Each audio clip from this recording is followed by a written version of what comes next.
You are sitting still. Nothing is happening around you. But somehow you are completely exhausted. You slept a full night. You woke up, and you were still tired. Not a little tired.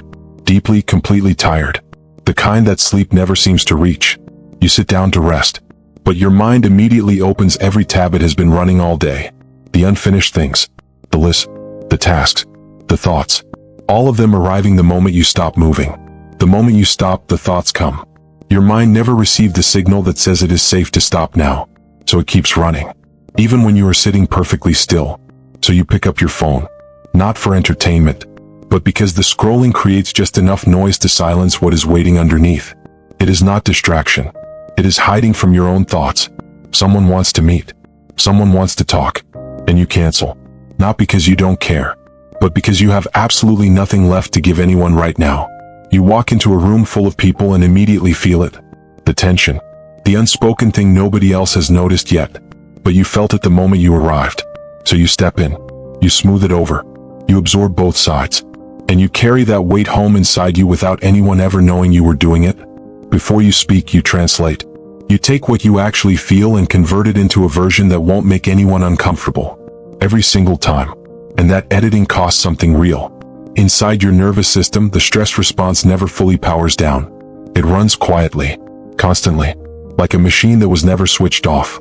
The recovery never fully begins because the signal never fully stops. From the outside you look perfectly fine. But from the inside everything is running at full capacity. All at once. All the time. And nobody can see it because it has no visible shape. Your energy drains the same way a battery drains when too many invisible processes are running in the background. Not from one big thing. From 100 small things that never stop. And then comes the guilt. You look at everything you should be doing. And you have nothing left. And somehow that emptiness makes you feel worse than the exhaustion did. You try to explain it. You say, I am exhausted. They look confused. But you didn't do anything today. And that is the moment you realize nobody can see the load you have been carrying. Because it was never visible to begin with. By the end of the day, the people you love most get whatever is left. And sometimes nothing is left. Not because the love is gone, but because the capacity is. And that is one of the loneliest feelings there is. For most of human history, stress had a shape. A beginning, a middle, an end. The danger came. The nervous system responded. The danger passed. And then the body rested. Completely.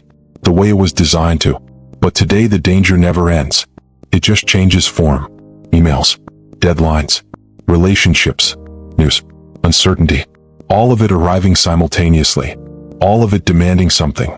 And your nervous system, built for tigers and storms, is now running constantly against things that never fully resolve.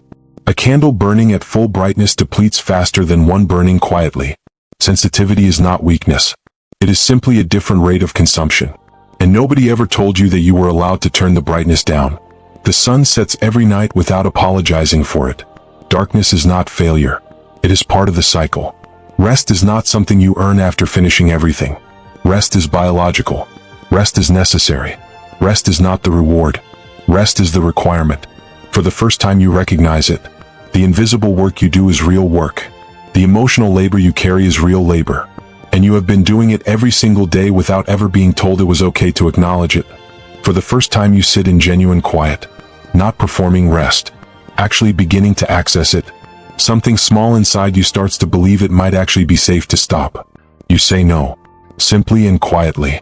And the guilt that usually floods in immediately does not arrive quite as fast this time. Nothing falls apart. You are still okay. You cancel the plans again. But this time without the layer of guilt. You recognize it for what it is. A boundary. A necessity. Not a failure.